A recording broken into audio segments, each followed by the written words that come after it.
हमें स्कूल बा दिखा देता है जो टी कप्स लेकर वहां से जा रहा था। वो सोचता है पता नहीं क्यों लेडी रोजी ने अचानक से एंगेजमेंट करने का फैसला कर लिया। जहां तक मुझे पता है उनका ड्यूक ऑफ डेफिनेटली से कोई भी वास्ता नहीं है, और उसमें उन्होंने लिखा था मैं आपके लिए कोई ऐसी प्राइस सेट करूंगी जिसकी वजह से आप सेटिस्फाई हो जाएंगे ग्रैंडफादर। वो सोचता है नो वे, कहीं ऐसा तो नहीं कि वो उस फैमिली के साथ अपने तल्लुकात बेहतर करना चाहती है ताकि लॉर्ड यूलियन के लिए अच्छा हो जाए। और क्या पता कि उस बच्चे जाहिद के साथ मैरिज अलायंस के जरिए वो ड्यूक डेफिनेटली से अच्छे ताल्लुकात बनाना चाहती हो, और अगर ऐसा हुआ फिर तो काउंट के लिए बहुत ज्यादा अच्छा होगा। और मिस रोजी की फैमिली, ये नोआर्ट फैमिली, ये तो एक नया दरख्त है जिसकी जड़ें इतनी मजबूत नहीं है, लेकिन ड्यूक की फैमिली वो तो बहुत ज्यादा अरसे से यहाँ पे है, इसकी वजह से उनका इन्फ्लुएंस भी ज्यादा है। और फॉर एग्जाम्पल ग्रैंड नोबल्स की काउंसिल जिसमें 4 ड्यूकल फैमिली के हेड शामिल होते हैं, और काउंट नोआर ने बहुत ज्यादा कोशिश की कि वो वहां पर चले जाएं, लेकिन उन्होंने जो कुछ मर्जी किया उनका बर्थ अनचेंजेबल था। लेकिन अगर लेडी रोजी ड्यूक डेफिनेटली की फियांसे बन गई तो उस फैमिली की वजह से वो इस मीटिंग को अटेंड कर सकते हैं, तो शायद वो इस बात को मान जाए। और इसके अलावा वो बच्चा वो तो भी बहुत ज्यादा यंग है और उसका मैजिक अभी तक पूरी तरह से प्योर नहीं है, और वो तो पागलपन की हद तक है। तो इसका मतलब है काउंट नोआर्ट के हाथ में एक गोल्डन एप्पल आ जाएगा जिसकी वजह से वो उस फैमिली पे भी इन्फ्लुएंस बढ़ा सकते हैं। और जब लेडी रोजी ने कहा था कि मैं ग्रैंडफादर की नजर में आना चाहती हूँ, तो मुझे लगा नहीं था कि वो इतना ज्यादा सोचेंगी, और उन्हें तो फ्यूचर के बारे में बहुत कुछ सोचा हुआ है, वो बहुत ज्यादा यंग है। लेकिन पहले मुझे लगता था वो बस स्वीट, हार्मलेस और अडोरेबल हैं, लेकिन जहां तक अब तक मैंने उनको देखा है वो बहुत ज्यादा इंटेलिजेंट है, जैसा मैंने इमेजिन किया था उससे भी ज्यादा। और यूलियन वो तो हमेशा कहता रहता था मेरी बहन से बात ना करो और मुझसे जरा मेरी बहन क्लोज ना जाना, तो वो सोचता है, लेकिन यूलियन की ओवर प्रोटेक्टिवनेस की वजह से उनकी कैपेबिलिटीज वो छुपी रह गई। ऑनेस्टली जब मुझे पता चला कि यूलियन की मेमोरीज वापस चली गई हैं और वो 17 साल की उम्र वाला बन गया है, तो मुझे लगा सारी उम्मीद खत्म हो गई है। मैंने कभी एक्सपेक्ट नहीं किया था कि रोजी ऐसा डिसीजन लेगी। तो तभी वहां पे जाता है तो यूलियन कहता है ओए बच्ची, तो वो वहां पर देखता है तो वो अपनी बहन के साथ था। वो कहता है आखिर तुम अपनी पेरेंट्स के साथ जरा ऑब्सेस क्यों हो? अभी थोड़ी देर पहले तुम आई थी और तुमने कोई और कपड़े पहने हुए थे, और ये देखो दोपहर के वक्त तुमने कोई और कपड़े पहने हुए हैं, जरा देखो सही, तुम्हें घर में थोड़े सॉफ्ट और वार्म कपड़े पहने चाहिए। तो फिर वो कहता है तुमने अपनी ज्वेलरी भी चेंज कर ली सिर्फ कुछ ही घंटों में, तुम फैशन शो में तो नहीं आई? तो हमारी हीरोइन तो ब्लू ड्रेस में बहुत ही ज्यादा प्यारी लग रही थी। तो वो कहती है छोड़े इस बात को, आप मुझे ये बताया आपकी स्टडी कैसे जा रही है? वो कहता है ओ उस बारे में, असल में मैं तो सच में एक जीनियस हूँ, मैंने बस थोड़े से पेज देखे और अब सारी चीजें मेरे दिमाग में पड़ गई। देखा ना मैं स्कॉलर भी बन सकता हूँ, और मैंने कभी भी इतनी ज्यादा स्टडी नहीं की जब मैं छोटा था, फिर भी अगर तुम मुझसे कोई भी सवाल पूछो ना तो तुम्हारा जीनियस ओल्डर ब्रदर तुम्हें बता देगा। तो स्कूलबा सोचता है ये पहले कभी भी अपनी बहन को तंग नहीं करते थे।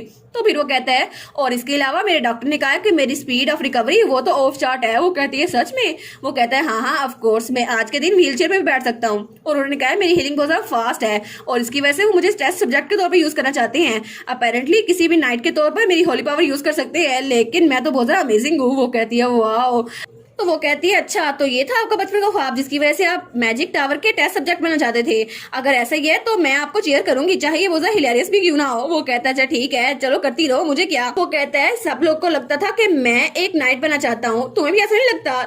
तो तब स्कूलबा सोचता है ये तो बाहर से बहुत जरा ग्रम्पी शो करते हैं अपने आप को, लेकिन अभी भी अपनी बहन से मिलना चाहते हैं। ये चाहते हैं उनकी बहन उनके पास रोज आया करे, और पहले भी वो अपनी बहन के साथ खाना खाने के लिए टाइम निकाला करते थे। वो कहते थे मेरी प्रीशियस रोजी रोजी, और वो हर वक्त उनके साथ रहते थे। और जब एक बार उनकी बहन ने उनको कुकी दी थी कि इसको खा ले और मुझे स्पेस दे दें, और अब तो बहुत ज्यादा अनोइंग हो रहे हैं भाई, तो वो जल्दी से स्कूलबा के पास आया था। उसने कहा था देखो ना रोजी ने मुझे कुकी दी है, सब लोग देखो रोजी ने मुझे कुकी दी है, ये बहुत ज्यादा अच्छी है ना। और तब वो बहुत ज्यादा मुस्कुराता है। वो सोचता है अगर लॉर्ड यूरियन की मेमोरीज वापस आ गई तो उनको किस तरह खुशी होगी कि पूरा 1 महीना वो लेडी रोजी के साथ खाना खाते रहे हैं और लेडी रोजी उनको चीजें खिलाती रही हैं। और उसके बाद सीन होता है और हमें न्यूज़पेपर दिखा रहता है जहाँ पे लिखा था कि टिफान में एक नया लैंडस्लाइड आया जिसकी वजह से बहुत सारे लोग उसके नीचे दब गए। तो तब ये न्यूज़पेपर पढ़ा था हमारे यूलियन का सबसे बड़ा अंकल। वो कहता है हाँ यही हुआ, अच्छा हुआ फादर भी इसी रास्ते से आ रहे थे ना, अच्छा हुआ वो इसके नीचे दब गए, अब उनको आने में देर हो जाएगी, और लैंडस्लाइड ने सब कुछ खत्म कर दिया है ना, कम्युनिकेशन भी नहीं हो रही। तो उसका साथी कहता है जी बिल्कुल ऐसा ही है, और अभी तक हमारा उनसे राब्ता नहीं हो सका, मे बी ये एक्सीडेंट बिल्कुल सच्चा हो और वो इस एक्सीडेंट के अंदर आ गए हो।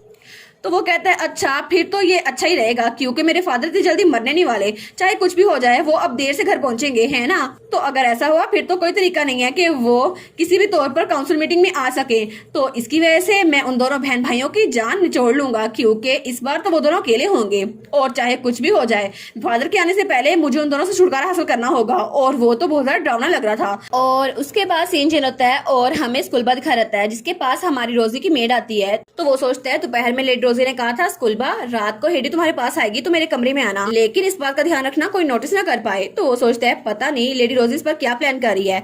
तो वो कहता है मैं लेडी रोजी के कमरे में जा रहा हूँ, उनसे कोई मैटर डिस्कस करना है लॉर्ड यूलियन। तो वो कहता है अच्छा, लेकिन उसने तुम्हें क्यों बुलाया, अपने भाई को क्यों नहीं बुलाया। तो वो कहता है वेल शायद उनको ये पता नहीं होगा कि आप एनएस तक जा सकते हैं लॉर्ड यूलियन। और यूलियन वो तो व्हील चेयर पे था। वो कहता है हाँ बिल्कुल, उसको ये नहीं पता मैं व्हील चेयर यूज कर सकता हूँ और मैं चाहता हूँ कि वो मुझे देखे, क्योंकि डॉक्टर ने कहा था आपकी रिकवरी तो बहुत ज्यादा अच्छी हो रही है और अब आप तो टेस्ट सब्जेक्ट के तौर पे यूज भी हो सकते हैं। वो कहता है देखा, उसको एक्सपेक्ट नहीं होगा ना मैं इतनी ज्यादा रिकवर हो रहा हूँ। तो यूलियन कहता है मैंने पहले ही वो बुक खत्म कर ली जो मुझे देख गई थी, तो अब मैं उसको ये बताने चाहूंगा मैं कितना जीनियस हूँ। तो यूलियन कहता है उसके अलावा मैं अपनी व्हीलचेयर भी शो ऑफ करूंगा, उसको बताऊंगा देखो ना मैं व्हीलचेयर यूज कर रहा हूँ। तो वो कहता है लेकिन लॉर्ड यूलियन सारे नोबल सिबलिंग्स में अचानक विजिट करना जरा बुरा समझा जाता है। तो वो अपनी व्हीलचेयर लेकर चला गया था। वो कहता है बस करो बातें करना, चल चलते हैं, और वैसे भी वो सबसे छोटी है तो मैं एक जीनियस हूँ, उसको ये बात माननी होगी। तो पीछे से स्कूल तो बड़े गुस्से में हुआ था। वो कहता है ये डैम बुच्चर मेरी बात नहीं सुनता और ये तो बिल्कुल नाकाबिले बर्दाश्त है। और दूसरी तरफ सीन रहता है और हमें हमारी हीरोइन दिखा जाती है जो कि आईने के सामने बैठी थी और अपनी इयरिंग्स उतार रही थी। वो सोचती है भाई ने कहा था आखिर तुम अपनी इयरिंग्स हर घंटे बदलती क्यों रहती हो, और तुम तो देखकर मुझे सरप्राइज भी महसूस नहीं होता। और तब अपनी इयरिंग को देखती है और सोचती है इस बार ये भी काम नहीं किया, हर बार मैं नई ज्वेलरी पहन के जाती हूँ ताकि भाई को मेरी याद आ जाए। और जैसे मेरी मेड ने कहा था कि ये तो आपके बर्थडे पे दिया था ना लॉर्ड यूलियन ने आपको, तो मे भी उनको याद आ जाए कि आप कैसे थी। तो वो सोचती है मैंने इसी बात को दिमाग में रखा और हर बार ज्वेलरी चेंज करके जाती थी जब भी अपने भाई से मिलने जाती थी, लेकिन मेरे भाई वो हमेशा मुझे देख के कुछ ऐसा कहते थे कि तुम ये कपड़े बदल के क्यों आ गई हो, अभी तो थोड़ी देर पहले तुमसे मिली थी और पिछली बार भी उन्होंने यही कहा था तुम कैमेलियन बनना चाहती हो, एक और आउटफिट चेंज कर लिया। और फिर उन्होंने कहा तू अपने पेरेंट्स के साथ कुछ जरा ऑब्सेस नहीं हो गई, लेकिन फिर भी हेडी ने जैसे कहा था मैं उनकी मेमोरीज वापस लाना चाहती थी।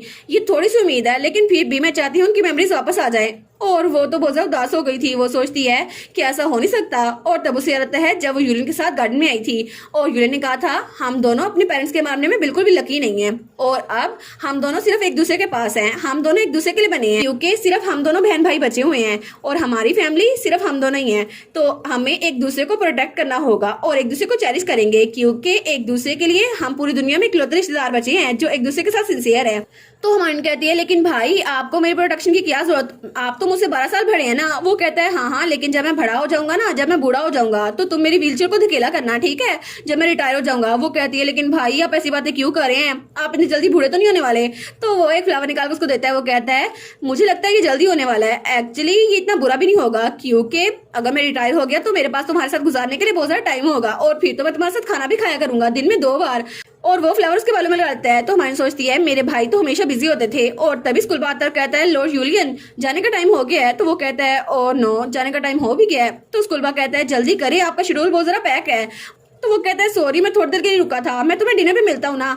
और तब हमें डिनर का सीन दिखा रहता है जहाँ पे हमारी हीरोइन अकेली बैठी हुई थी। वो सोचती है खाना तो ठंडा हो गया लेकिन भाई बहुत ज्यादा बिजी थे, वो आ नहीं सके, शायद इसलिए वो चाहते थे वो मेरे साथ खाना खा सके, लेकिन इतनी ज्यादा सिंपल विश थी उनकी कि वो मेरे साथ खाना खा सके। और तब वो तो बहुत ज्यादा इमोशनल हो रही थी और वो सोचती है अब उनकी मेमोरीज चली गई हैं, सिर्फ तभी उनकी विश पूरी हुई है। और तभी उसकी आंखों से आंसू गिरता है। लेकिन तभी उसे याद आता है जब बाहर बारिश आ रही थी और वो अंदर बैठी हुई थी। तो उसका भाई कहता है कि तुम्हें पढ़ने में थोड़ी मुश्किल हो रही है। वो कहती है मुझे माफ कर दे भाई लेकिन मैं स्लो लर्नर हूँ। वो कहता है कोई बात नहीं तुम अपना टाइम ले सकती हो, वैसे भी टीचर्स ने कहा है तुम बहुत ज्यादा स्मार्ट हो, बस पढ़ने में बुरी हो। वो कहती है अगर आप उनको पे करेंगे तो वो यही कहेंगी ना, और वैसे भी मैं बहुत ज्यादा स्लो हूँ, आप इस बात को मान क्यों नहीं लेते। वो कहता है फिक्र ना करो, जब तुम बड़ी हो जाओगी ना तो सीख जाओगी, वैसे भी जब मैं 19 साल का था तब मैंने सीखा था। वो कहती है सच में। वो कहता है हाँ बिल्कुल, और वैसे भी अगर मेरी रोजी कोई बुक नहीं पढ़ सकती तो फिर मैं इस चीज का इंतजार करूंगा कि वो कोई बुक पढ़े, क्योंकि ये मेरी जिंदगी का दूसरा बड़ा ख्वाब है, पहला वाला तो थोड़ा सीक्रेट है, मैं तुम्हें बता नहीं सकता।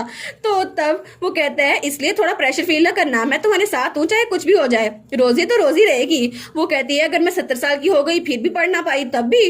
वो कहता है हाँ ऑफ कोर्स, जब तुम 60 साल की होगी तब तक तो कोशिश कर सकती हो ना। वो कहती है देखा आपका प्यार कम हो गया। वो कहता है नहीं नहीं बिल्कुल गलत। और तब उसके सामने बैठ जाता है। वो कहता है मैं गलत कह रहा था, मुझसे वादा करो, मैं भी तुमसे वादा करता हूँ जब तुम 80 साल की भी हो गई ना और फिर भी पढ़ नहीं पाई फिर भी मैं हमेशा तुम्हें चेरिश करूंगा और तुम्हें पसंद करूंगा। और तभी हमारी रोजी के आंसू उसकी इयरिंग पे गिरे थे और वो कहती है यूलियन मेरा भाई अब तो मैं पढ़ भी सकती हूँ लेकिन अब वो मेरे साथ पढ़ नहीं सकता, उसको ये भी याद नहीं उसकी ये विश थी। और मेरे कजन ने कहा था तुम्हें सच में लगता है तुम्हारा 17 साल की उम्र वाला भाई वो अब भी थोड़ा जीनियस रह गया है।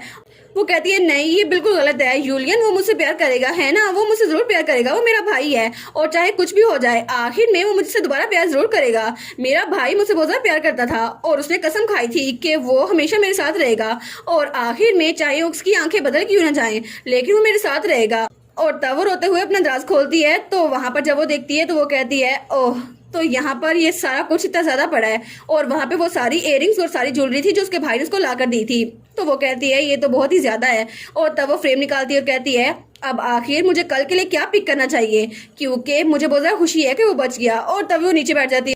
वो कहती है सच में मैंने उसे कहा था ये सब कुछ खरीदना बंद कर दे क्योंकि ये चूज करना बहुत ज्यादा इम्पॉसिबल है कि मैं कौन सा पहनूं। और तभी उसकी आंसू अपने भाई के और अपनी तस्वीर के फोटो फ्रेम पे गिर रही थी। वो कहती है आखिर मेरा भाई मुझे याद ना कर पाया तो क्या होगा, लेकिन फिर भी वो बहुत ज्यादा रो रही थी। वो कहती है यूलियन मेरा भाई वो मुझे भूल कैसे सकता है, मुझे तो उसकी बहुत ज्यादा याद आ रही है। आखिर वो इतना ज्यादा जीनियस था और मेरा भाई उसको इतनी ज्यादा मुश्किलें फेस करनी पड़ी है सिर्फ इसलिए क्योंकि उसकी याददाश्त चली गई है, लेकिन मैं नहीं चाहती कि मेरा भाई उसको कुछ भी हो।